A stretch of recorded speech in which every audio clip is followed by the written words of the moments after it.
Hey folks, Dust here, and I want to do a video to discuss my initial reactions to the huge update we've gotten to CSGO here in March of 2019.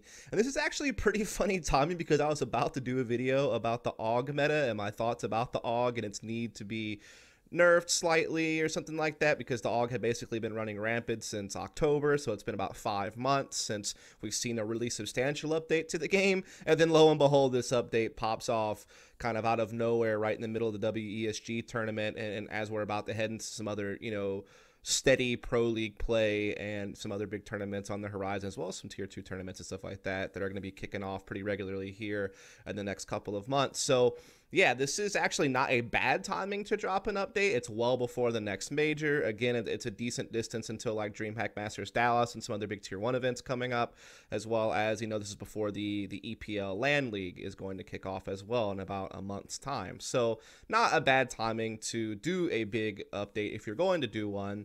But the changes in this update, I think, are going to be somewhat controversial. I think, some people might really love the idea of this update. Some people may really just be scratching their heads, left wondering, but why though? I think that's actually a really good gut reaction, is like, but why though? Because obviously the biggest part of this update is the economy changes we're going to talk about first, and then some of the changes that people actually wanted, like to the AUG and the Silent Stim 4 and things like that, do happen in this update.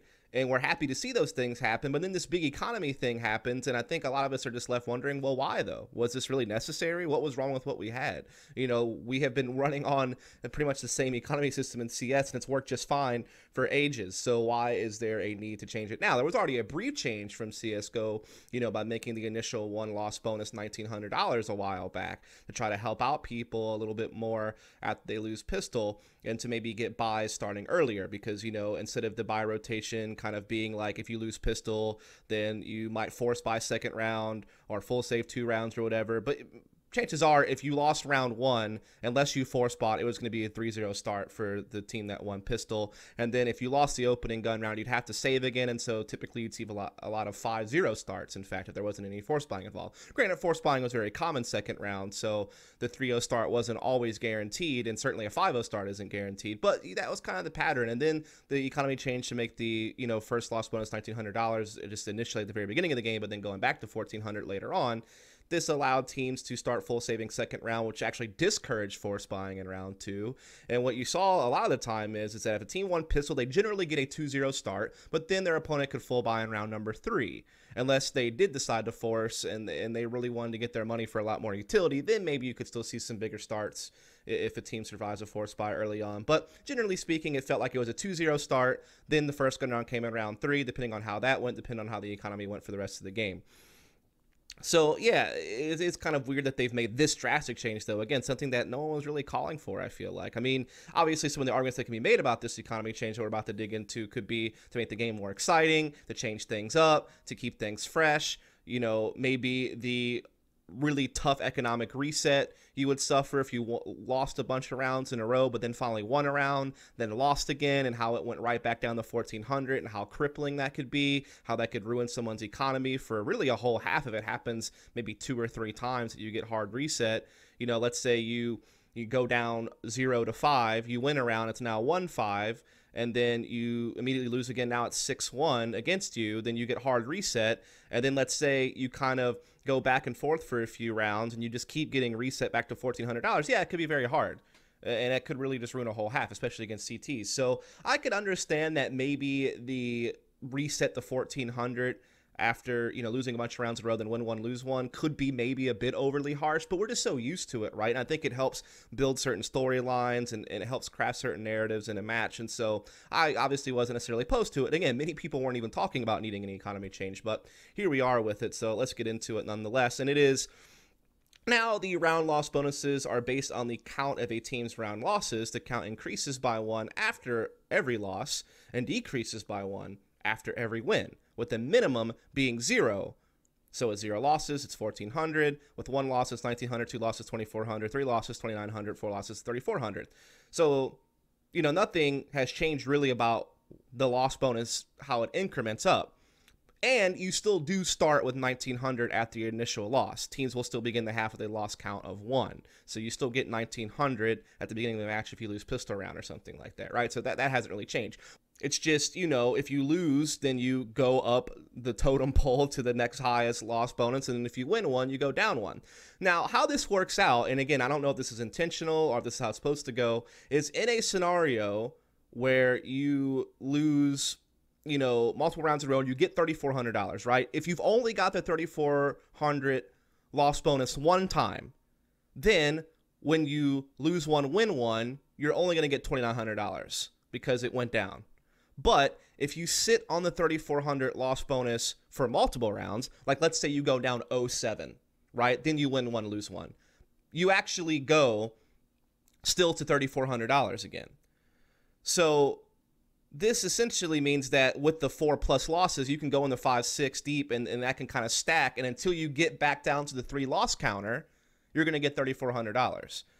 So obviously, on the surface, my initial reaction is that obviously this means we're going to see a lot more full buy rounds. You're also probably going to see a lot more force buying because there's not going to be as much of a penalty because of your loss bonus situation, depending on how many rounds you've lost in a row. Force buying is probably going to be a little bit safer, or half buying or something like that. And generally speaking, you're going to see more full buy rounds. Now, this can be a good thing because this means more action, more gun-on-gun rounds, which means maybe less kind of just silly, crazy plays on force buy pistols. It allows for more full buying, which means more teams running full strats. So it could make the game more tactical in that regard, that you're going to see more executes because you're going to see more access to utility and firepower. So you're going to be able to see more higher end tactics, I guess you could say. And it could also keep the game a lot closer because you're getting more buying opportunities than you did in the past. For one, this can kind of decrease the skill ceiling in a way because teams who weren't good at managing their economy before kind of get a buff here.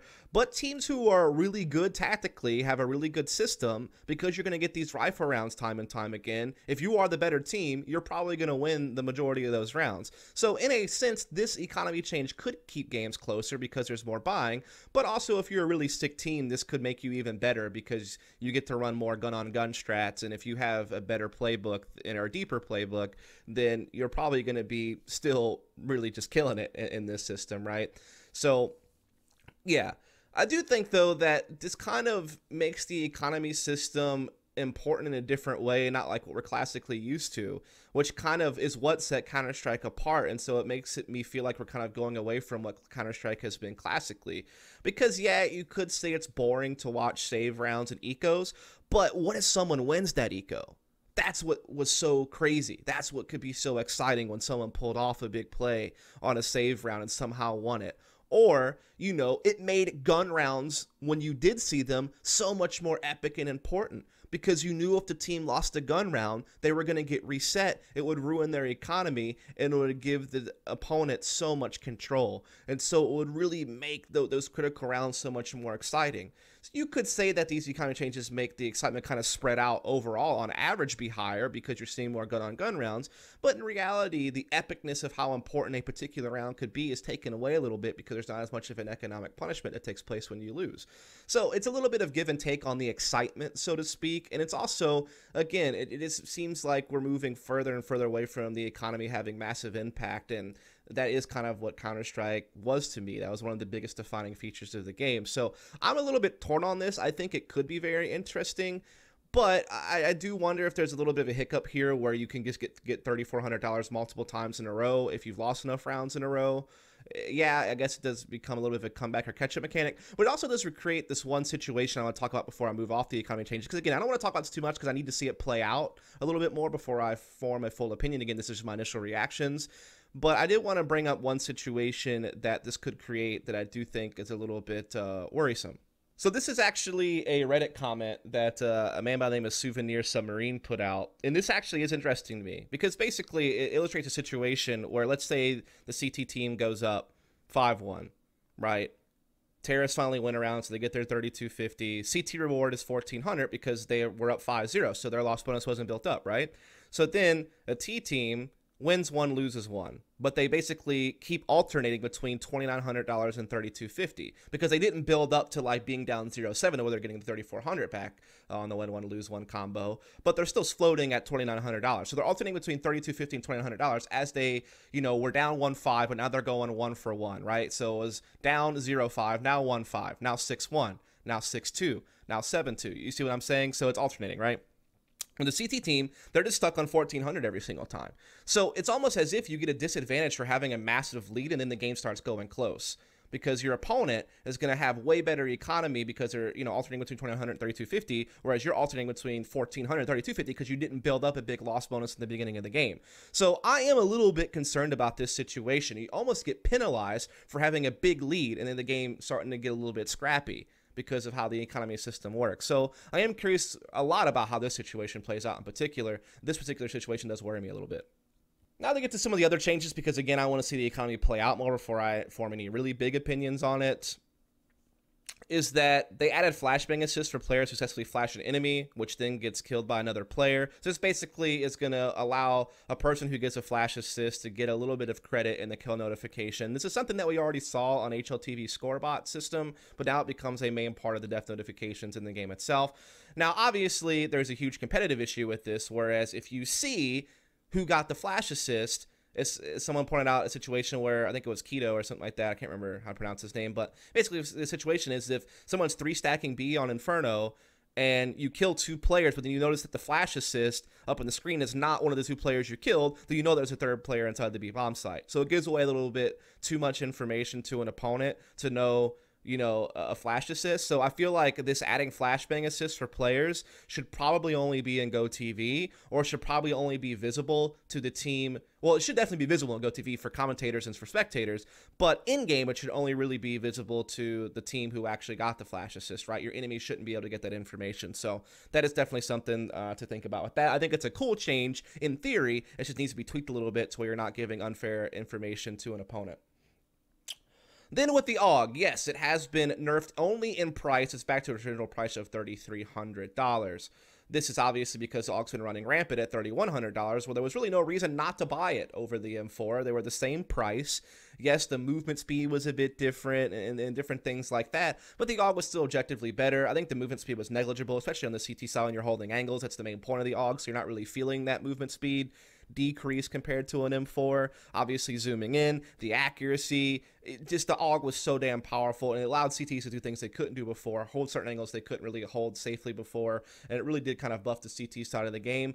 And it really just kind of riddled the M4 almost obsolete. Like, what was the point? I mean, some people still had personal preference to play it, and maybe there was certain maybe aggro plays or something where you'd want an M4 in certain situations where the M4 was maybe a bit better, but almost overall on average the AUG was better and at the same price, so why wouldn't you just buy it? And it did definitely create the situation where you could tell it was a little bit too powerful. Now, I personally also didn't think you needed to do like a crazy nerf to the gun, but this nerf is just the original price of $3,300, basically the cost of a flashbang and difference or something like that. It's $200 difference. I personally think this isn't going to change things hardly at all. I think people will be plenty happy to sacrifice one piece of utility to still get an AUG in play, and so I don't think this is really enough of a nerf for us to really see probably a big change in what gets bought on the CT side, especially with the new economy system. So I personally don't see this doing anything. I feel it's kind of like a negligible change. I think there needs to be a bigger nerf for us to really see change. I mean, again, you don't want to over nerf the AUG and make it completely obsolete and we never see the AUG again, because then you're just going to the opposite extreme. So I am actually happy they didn't nerf it into oblivion, but I think that you either could make the original price even higher, like maybe put up to $3,500 or $3,400 or something like that, make it a little bit more of a penalty to go for when it comes to what else you might get to use in the round and issue your economy long term. So I think there needs to be maybe a little bit higher of a price nerf. Or I think if you slow down the rate of fire only when you're zoomed in, I think maybe that could also be a slight nerf to the gun that could be good. But if you don't want to nerf the mechanics of the gun, again, I think the price needs to be a little bit higher than $3,300. I think this is a move in the right direction. Again, I'm glad they didn't over-nerf it. But, yeah, I think there needs to still be a little bit more tweaking on the AUG. I'm sure we'll see it. I think the big problem I have, though, is how long it fucking takes for the tweaks to happen. Like, Valve really sits on weapons changes for months on end before they finally make the tweak. I wish they would, yeah, give it some time, give it like a month or so. But if you notice that things aren't changing a month down the road, it's probably not going to change. And so you probably do need to go ahead and tweak it again rather than waiting for 5 or 6 months.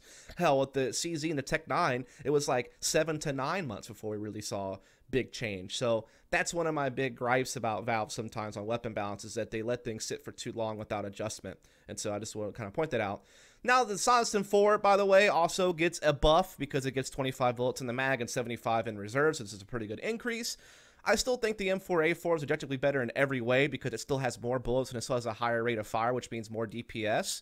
So I still personally won't use the Silence M4 probably, but for people who just had a preference for its spray pattern or just how it felt to use, this will certainly, you know, increase their ability to be able to use that gun and not feel as if they are at a massive disadvantage as they were before due to what the ammo used to be for the M4 Silence. So I think this is a positive change for the Silence M4, but personally, I don't know if it's really going to change too much. I think people who are set in their ways with the M4A4 and the AUG are probably not going to jump to the Silence because, again, I think the M4A4 is still on almost all fronts objectively better, but you know, whatever the case may be, at least it gives you a little bit more incentive if you do like the Silence to perhaps give it a shot. And so maybe we could see more rifle diversity because of it. I'm fine with this change. Shotgun price reduction, I'm fine with this change as well for the most part. I need to see it play out though. But I mean, yeah, it makes them a little bit more viable to use in certain situations, just like we saw SMGs become more viable and they kind of got priced the way that they did. Combined with the new economy system, though, the shotgun $900 bonus definitely could really throw things into a crazy loop if shotguns become more prevalent, so that's something to keep an eye on. But still, shotguns are typically going to be more situational. There's really only certain spots where the shotguns can be effective and not hamstring you in the future, so certain situations on nuke, or maybe, you know, certain situations on train, like ladder room, or maybe on cobblestone whenever we used to have that map on drop down or up against the broken wall. You can make the shotguns be very effective and still not be hamstrung later on. Whereas in most situations, if you use a shotgun, yeah, it's great for the if someone pushes you in the spot you're holding, but when you have to rotate and when you might get into a long distance fight, the shotgun becomes much of a burden. So it's still probably going to be very much situational, but this will maybe encourage its use more, and we'll just have to kind of see what the effects are going to be. I imagine there is a world where it could be kind of crazy with the $900 shotgun bonus on top of the new economy system just kind of running rampant or whatever, but again, we'll just have to kind of wait and see.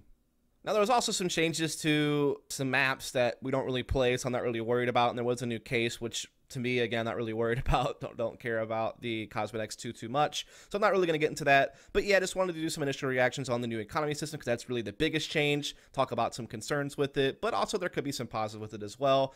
Again, it's just kind of one of those things where I wonder why was this necessary? Why couldn't we just get the changes we wanted to certain guns and just keep the game the way that it was, because it was fine the way that it was and no one's calling for change. But you know, sometimes change can make things a little bit more fresh and a little bit exciting, so maybe this could be good. Again, I think time will tell. I do think that maybe the drop down should be a little bit more steep than just $500 on the way back down. So I think there might still need to be some adjustments. I think there's also maybe an adjustment that needs to be needed because that situation I described earlier, or if you get a big lead or then the game gets scrappy, you keep bouncing between 1,400 and your win bonus, whereas the other team is like bouncing between 2,900 and the win bonus. So you almost get penalized for having a big lead in the game getting scrappy. So I do wonder about that situation a little bit and a couple other things, but overall it can be good, and more rifle rounds could be a lot of fun. I think these are a good change to the AUG in the sense it's in the right direction, but I think there needs to be more. And then the, you know, M4 I think is fine, shotguns are fine, but I think this probably won't change their usage too much. Maybe it will change the shotgun. Maybe you will go for a shotgun over an SMG in certain situations now, but I do think that, you know, for the M4 Silence, I doubt much will change. I doubt much will change to the AUG because I don't think it was nerfed enough, but again, I'm happy it wasn't overly nerfed. So that's going to do it. Hope you folks enjoyed the video. If you did, please follow and subscribe for more content. Catch you next time.